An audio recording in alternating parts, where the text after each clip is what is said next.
하나님은 살아계십니다. 다시 시작하는 힘은 복음에 있습니다. 오늘로 복음으로 승리하는 여러분 되길 축원합니다. 우리 좌우에 계신 분들과 인사할까요? 참 잘 오셨습니다. 인사하겠습니다. 아멘. 어떤 한 교회 예배를 시작하는데요, 말씀을 전하실 목사님께서 이렇게 인사를 시켰대요. 우리 주변 분들에게, 옆에 있는 분들에게 당신은 참 좋은 사람입니다, 이렇게 인사라고 시켰대요. 그랬더니 인사를 이렇게 하실 거 아니에요. 근데 맨 앞쪽에 계신 한 믿음이 좋은 집사님이 한 분 계신데요, 말씀도 잘 듣고 기도도 열심히 하셨던 분인데 오늘따라 유독 그분이 고개를 빳빳하게 들면서 굉장히 긴장하고 경직된 채로 인사를 안 하시더래요.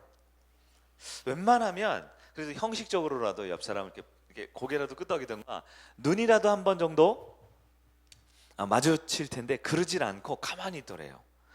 그래서 예배가 끝나고 이제 목사님이 가서 이제 악수를 하잖아요. 예배 끝나면 이제 입구에서 이제 성도 한 분 한 분 인사하고 악수하는데 그 집사님이 딱 굳은 표정으로 나오길래 물어봤대요. 아니 집사님 왜 그러세요? 왜 인사를 안 하시고 이렇게 표정이 어두우세요? 그랬더니 이 집사님이 이렇게 말하더래요.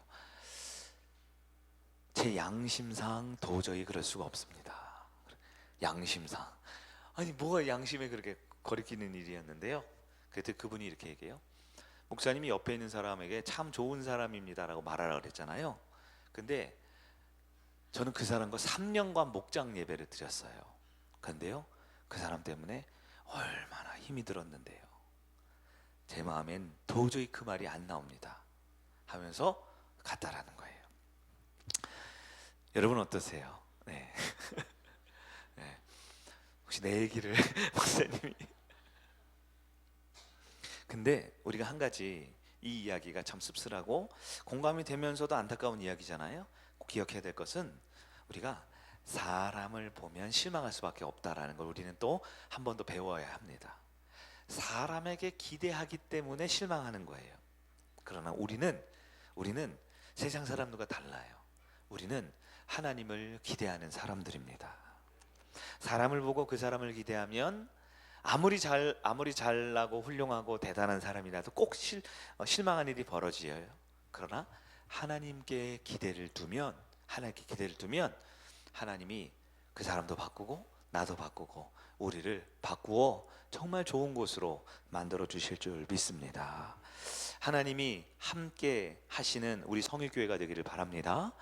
하나님의 복음으로 하나님 나라가, 정말 그 귀한 나라가 나와 우리 가정과 우리 예배 가운데 하나님 나라가 임하게 되기를 간절히 축복합니다. 우리 다시 한번 주변 옆에 분들과 그 사람을 보지 말고 그 사람을 바꾸실 하나님을 기대하며 인사하겠습니다. 주 안에서 당신은 참 좋은 사람입니다. 인사하겠습니다. 참 좋은 사람입니다. 아유, 아멘. 우리 하나님을 보니까 인사가 달라지네요. 아까보다 너무 잘하시는 거 아니에요? 네, 오늘은 하나님 나라의 치유, 오늘은 두 번째 말씀 듣겠습니다. 우리가 지난주에 원래 말씀을 들어야 되는데 지난주에 순서가 많아서 반밖에 못했어요. 그래서 오늘 뒷부분을 이어서 하도록 하겠습니다. 오늘 본문 우리가 지난주에 두 번 읽었지요. 오늘 본문은 좀 긴 말씀이었는데요, 여러 사건들이 나열되어 있었어요. 그러나 이 모든 사건은 한 가지 주제로 이렇게 하나로 모아질 수 있는데요, 그게 바로 하나님 나라라는 것이었어요. 21절 22절, 예수님께서 안식일에 회당에 가셔서 말씀을 선포하셨습니다. 전하셨어요. 왜요? 하나님 나라는 말씀이 선포되거든요. 복음이 전파되는 것이 하나님 나라의 시작이잖아요. 23절부터 쭉 보시면요, 28절까지 내용인데요, 23절에 마침 그들의 회당에 더러운 귀신 들린 사람이 있었다 그랬습니다. 귀신이 들렸어요. 몸도 병들 수 있지만 이분은 마음과 정신과 영혼이 악한 영에 의해서 사로잡혀 있는 사람이었습니다. 근데 25절에 따르면 예수님께서 꾸짖어 이르시되 잠잠하고 그 사람에게서 나오라. 예수님께서 무엇으로 귀신을 쫓으셨어요? 말씀으로 쫓으셨습니다. 이 귀신을 축출한 사건, 혹은 축귀 사건이라고 하는데요, 이 사건은 우리가 개별적인 사건으로 볼 수 있지만 우리가 하나님 나라로 보면요, 하나님 나라가 시작됐기 때문에 당연히 그 나라에는 귀신이 들어올 수가 없게 되는 것이죠. 그래서 귀신이 치유가 된 것이에요. 귀신 들린 사람이 치유가 된 거예요. 29절부터 우리가 34절까지 오늘 봤는데요, 마찬가지 29절부터 보면요, 30절 시몬의 장모가 열병에 걸려 누워 있었습니다. 그럴 때도 예수님께서 그에게 손을 얹어 그 열병, 오늘로 따지면 거기 시한부 인생 같았던 죽음에 이르는 그 병을 깨끗이 고쳐서 어떻게 했냐, 그 시몬의 장모가 수종을 들었다. 이것은요, 예수님께 식사도 대접하고 잠자리도 준비해 놓고 여러 가지 편의 시설을 제공할 정도로 몸과 마음과 정신과 영혼이 깨끗해졌다라는 것을 뜻하는 것이지요.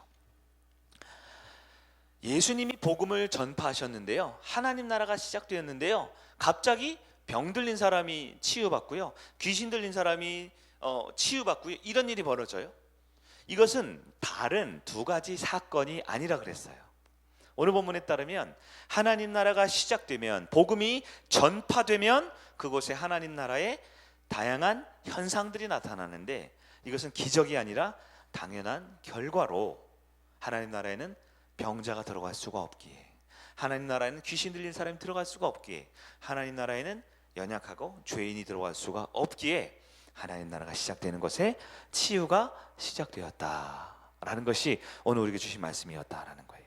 그러면 첫 번째로 치유가 왜 필요하느냐? 왜 필요하느냐? 그것은 바로 죄의 결과로 말미암아 나타난 죽음, 죄로 말미암아 사람은 죽음에 이르게 됐는데요, 그 죽음의 증상들이 있기 때문에 그래요. 죽음의 여러 증상들은 어떤 것이 있다고 그랬을까요? 첫 번째는 1차적으로 육체의 질병이 있다고 그랬습니다. 또한 마음의 병도 죽음의 증상이에요. 또한 관계, 사람과 사람 사이의 관계에 갈등이 벌어지는 것도 죽음의 증상입니다. 이 세상과 사회가 불평등과 경제적으로 빈곤함과 사회적, 도덕적, 윤리적 수많은 문제들, 지금도 언론에 보니까요, 저쪽에 있는 서구권에 있는 러시아와 또 우크라이나 여러 나라들이 전쟁 임박에 처한 상황들이 있다라는 소식이 들려지고 있어요. 무엇보다 영적인 타락, 이 모든 우리가 인간이 가지고 있는 고난과 고통의 문제는 그냥 주어진 것이 아니라 바로 죄라는 것에 따른 결과인 죽음, 그 죽음의 여러 증상들이라고 하는 거예요. 그런데 하나님 나라가 선포되었습니다. 복음이 전파되었습니다. 말씀이 선포됩니다. 그러면 가장 먼저 나타나는 것이 무엇이냐?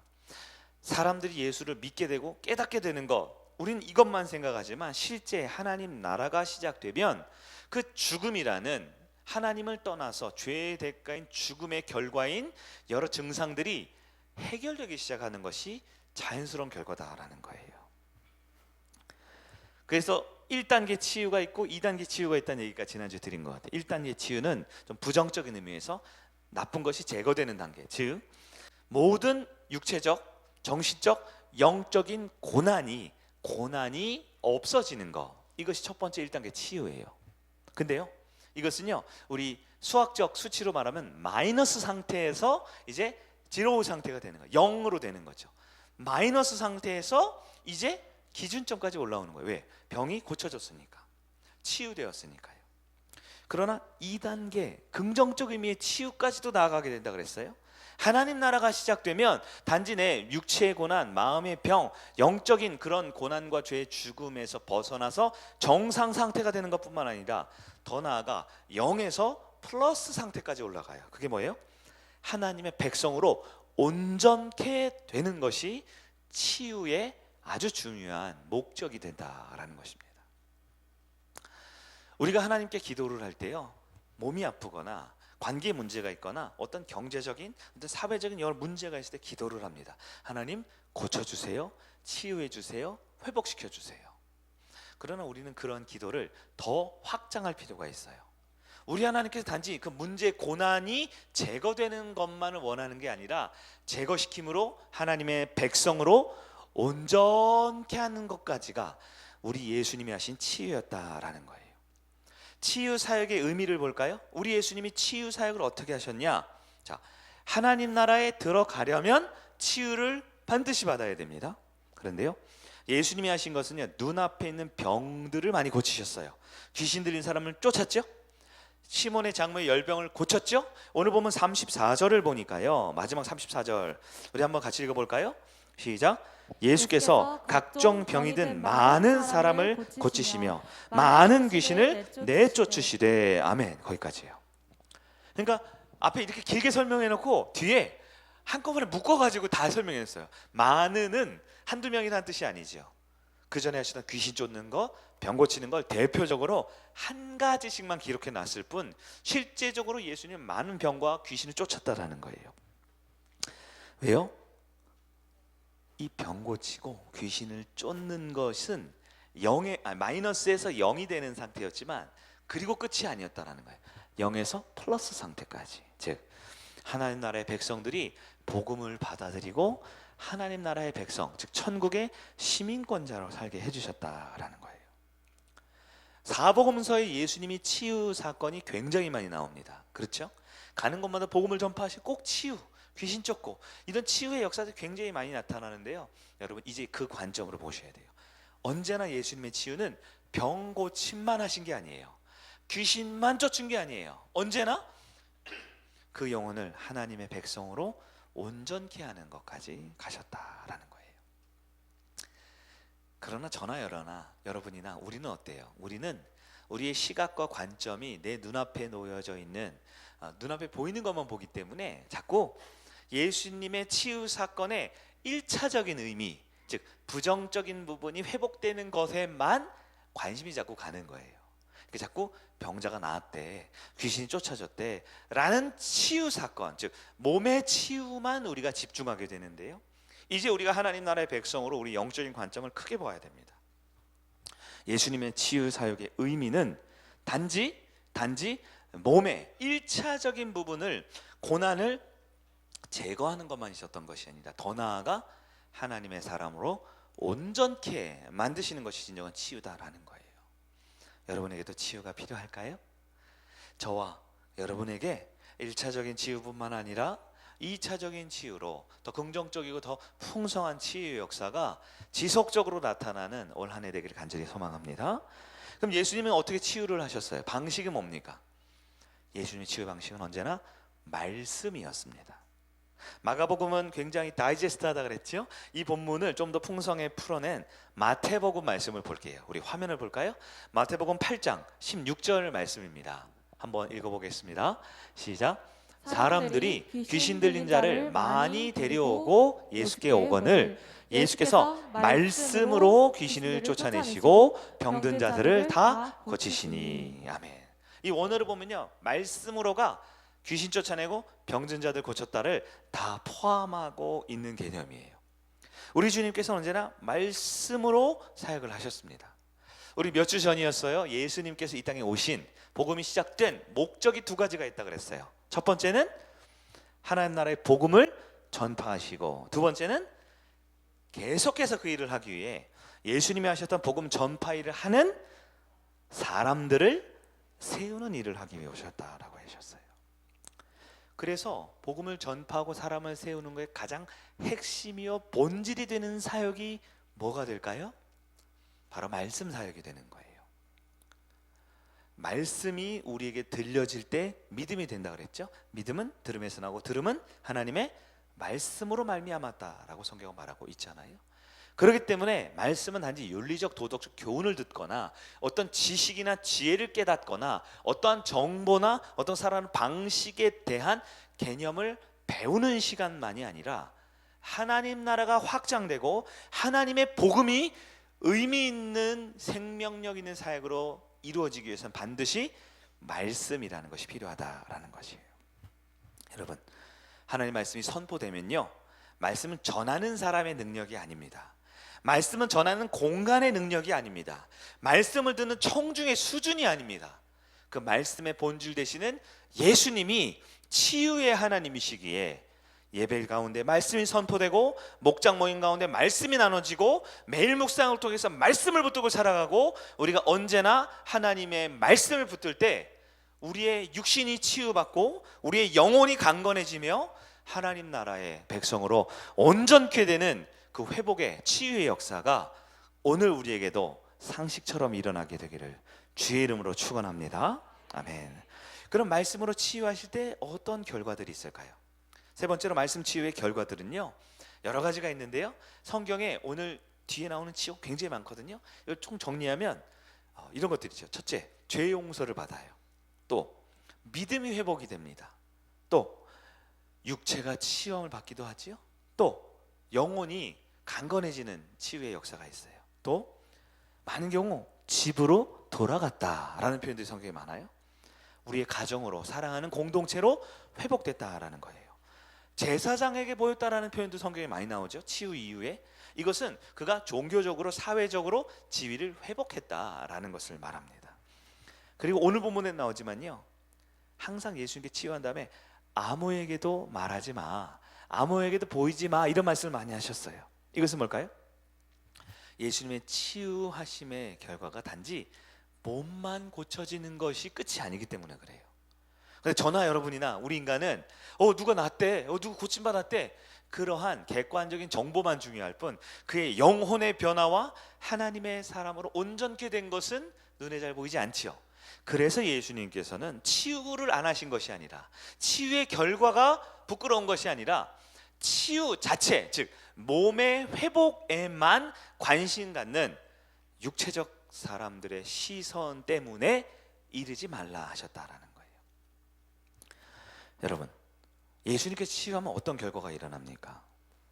우리는 이 말씀을 통해 오늘 말씀의 핵심이에요. 오늘 말씀의 핵심, 내가 몸이 아팠는데 고쳐지고요, 정신이 좀 해가닥 했는데 맑아지고요, 관계가 틀어졌는데 다시 끈끈해지고요, 이러한 우리가 가지고 있는 고난의 문제가 해결되는 것만으로 끝나면 안 된다라는 거예요. 그럴 수가 없어요. 주님의 말씀이 선포되고 주님의 은혜가 우리 가운데 임하게 되면 진정한 하나님 나라가 우리 가운데 나타나게 됩니다. 고난의 회복뿐만 아니라 하나님의 사람으로 어떻게 된다고요? 온전케 된다라는 거예요. 한번 따라해 볼까요? 하나님의 사람으로 온전케 된다. 그럼 그 온전케 되는 게 뭘까요? 그것이 예수님께서 가르치신 새 계명이라는 겁니다. 이것을 신학적으로 이중 계명이라고 표현해요. 이중 계명, 두 가지 복합적인 말씀의 계명이 있다라는 거예요. 그것이 무엇일까요? 바로 하나님을 사랑하고 이웃을 사랑하는 것이 하나님의 사람으로 온전케 되는 겁니다. 많은 분들이 치유를 받기 위해 교회에 옵니다. 말씀을 듣습니다. 몸이 아프거든요. 마음이 병들었거든요. 관계가 틀어지고요, 이 삶에 이 불평등하고 부조리한 이 모순 덩어리인 세상 가운데 고난과 고통당하고 있거든요. 그 문제를 제거하기 위해 주님 앞에 나와요. 그래서 기도를 시작합니다. 예배를 사모합니다. 신앙 공동체에 깊숙이 들어와요. 그러면요, 1차적으로 문제가 해결되는 경우가 굉장히 많지요. 근데 거기서 그치지 않아요. 그분이요, 달라져요. 사람이 달라져요. 어떻게 달라져요? 하나님을 사랑하기 시작합니다. 그리고 자기 자신은 덜 사랑하고 옆에 있는 이웃을 더 많이 사랑하기 시작하는 거예요. 가르쳐주지 않았는데요, 사랑하라고, 더 많이 사랑하라고 이렇게 강요하지 않았는데요, 하나님 나라의 치유가 시작될 때는요, 반드시 마이너스에서 0 상태까지 올라오는 게 아니라요, 0에서 플러스 상태까지로 변화되는 거예요. 마가복음 12장 30절 31절 말씀을 우리 화면을 보면서 한번 더 확인해 볼게요. 한번 읽어봅니다. 시작. 내 마음을 다하고 목숨을 다하고 뜻을 다하고 힘을 다하여 주 너희 하나님을 사랑하라 하신 것이요, 둘째는 이것이니 내 이웃을 내 자신과 같이 사랑하라 하신 것이라. 이보다 더 큰 계명이 없느니라. 아멘. 첫 번째는 하나님을 사랑하고, 두 번째는 이웃을 사랑하라 라고 하셨어요. 여러분, 하나님 나라에 복음이 선포되고 그 하나님의 은혜가 우리 가운데 임하면요, 육체의 질병, 마음의 질병, 영혼의 질병이 치유받아 고난이 제거되는 것뿐만 아니라 더 나아가 하나님의 이중계명, 하나님을 더 사랑하게 되고요, 이웃을 더 사랑하게 되는 것까지 나가는 거예요. 그래서 교회 봉사나 섬김은 치유받은 사람이 하는 거예요. 하나님의 은혜를 받은 사람이 하는 겁니다. 하나님의 은혜가 없고 치유받지 못하고 하나님 나라가 내 안에 시작되지 못했는데 시작하는 봉사와 섬김과 헌신은 나를 더 괴롭게 하고 힘들게 하는 거죠.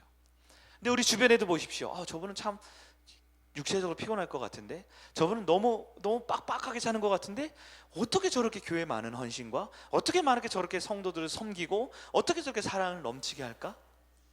그의 영혼을 보십시오. 그의 영혼 가운데 하나님 나라가 시작되어서 나타나는 아름다운 결과의 현상인 것이지요. 여러분, 우리는 병을 고치기 위해 마음을 회복하기 위해 교회에 찾아옵니다.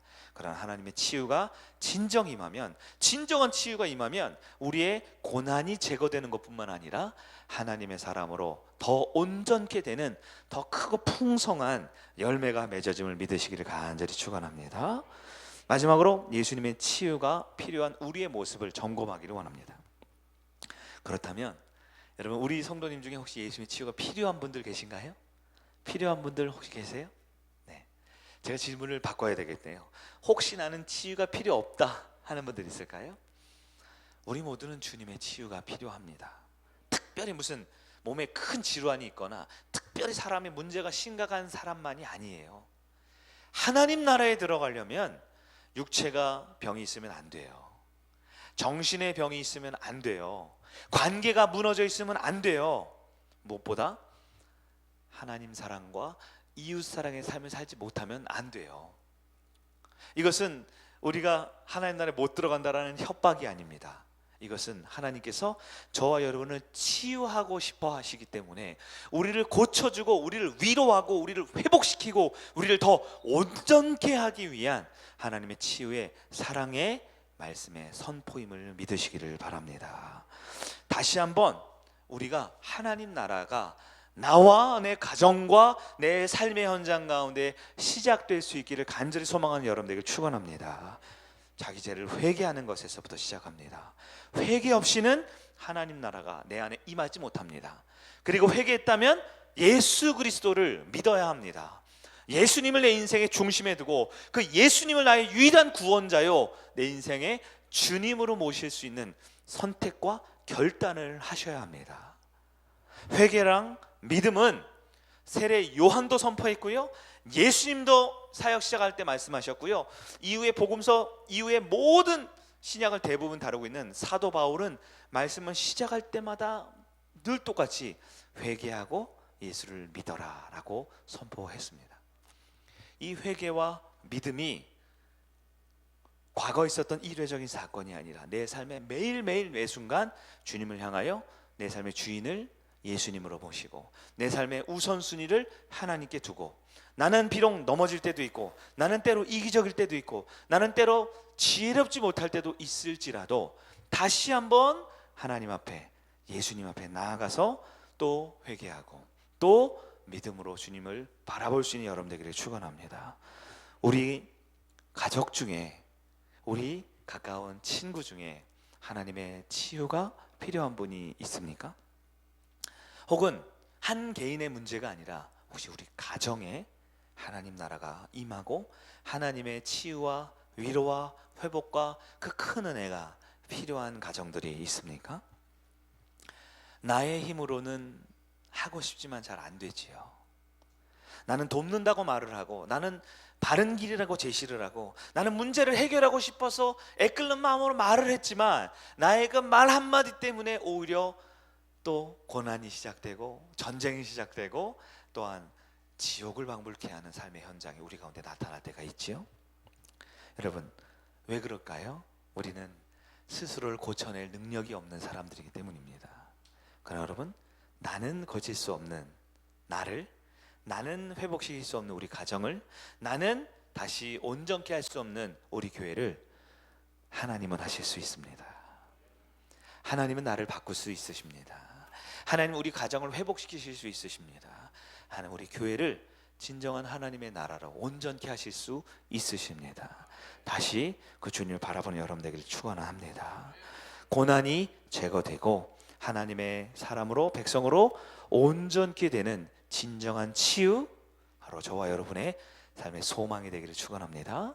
말씀을 정리해 보도록 하겠습니다. 오늘 본문에 여러 사건이 나와 있었어요. 예수님 말씀을 선포하셨다가 귀신 쫓아내셨다가 시몬 베드로의 장모의 열병을 고쳤다가 그날 소식을 듣고 모여든 많은 귀신 들린 사람과 병자들 고치셨다라고 하겠죠. 아마 이 드라마로 찍으면 여러 편으로 나눠서 해야 될 다양한 사건들입니다. 그러나 이것은 하나님 나라가 시작되었는데요, 그 하나님 나라가 확장되어 가고 있는 모습을 보여주고 있는 것입니다. 복음은 하나님의 말씀으로 선포되고요, 그 말씀이 선포되는 곳에 하나님 나라가 점점 확장되기 시작합니다. 하나님 말씀으로 선포된 복음은 반드시 치유를 동반하게 되어 있다라고 성경은 말합니다. 여러분, 우리에게도 꼭 필요한 하나님 나라가 시작되고 확장되고 그 결과인 치유가 기적이 아니라 상식처럼 나타나는 우리가 되기를 간절히 소망합니다. 혹시 육신에 병이 있는 분들이 있으세요? 가까운 곳에 육체의 고난으로 인해 힘들어하는 분이 있으세요? 주님이 고치실 수 있습니다. 주님께 기도하시길 원해요. 마음과 생각과 정신에 병 있는 분들이 있으세요? 어떤 학자는 우리 한국 사람 95%가 정신질환이 있다 그러죠. 95%가 저기 무슨 큰 격리시설에 입원을 해야만 정신병이 아니죠. 과도한 스트레스와 엄청난 압박과 정상적인 의사소통과 정상적인 관계가 되어 있지 않은 수많은 억눌리고 갇혀져 있는 우리의 마음의 상태, 영혼의 상태가 바로 마음과 영혼의 병이 있는 것이지요. 그러나 그것을 하나님은 고치실 수 있습니다. 하나님 나라에 들어오게 하기 위해서 너는 병이 있으니까 못 들어와 하시는 우리 주님이 아니라 어떤 질병이라도, 어떤 아픔이라도, 어떤 상처라도 주님께 나오면 치유하시고 고치시고 해방시켜 주신다 약속을 해주셨다라는 거예요. 혹시 내가 병에 있는 것뿐만 아니라 주변에 있는 사람들의 병들고 아프고 상처받고 실수하고 연약한 것 때문에 용서하지 못하는 그런 아픔의 상처가 내 안에 있을 수 있어요. 상처를 자꾸 받기 때문에, 자꾸 피해를 입기 때문에 그것이 나에게 독화살이 돼서 쓴뿌리가 돼서 나는 겉으로는 용서하고 나는 겉으로는 이해하고 나는 겉으로 착한 척하는 것처럼 보이지만 문제가 있을 때마다 반복적으로 내 안에 그 쓴뿌리가 용서하지 못한 영적 그 노예의 상태가 내 안에 붙들고 있을지 몰라요. 그것은 사람의 관계로 해결이 잘 되지 않더라고요. 하나님은 하실 수 있습니다. 우리 하나님 붙듭시다. 우리 하나님께 기도합시다. 하나님 나라는 육신의 질병 가진 사람이 갈 수 없습니다. 하나님 나라는 마음에 병 있는 사람 갈 수 없어요. 하나님 나라는 죄인이 갈 수 없습니다. 그러나 그런 마음과 육신과 죄로 가득 찬 저와 여러분이지만 주님의 치유를 받으면 바로 지금 이곳에서부터 하나님 나라가 시작될 줄 믿습니다. 우리를 온전히 치유하시고 고치시는 그 예수를 꼭 붙들고 살아가는 저와 여러분에게 주의 이름을 축복합니다.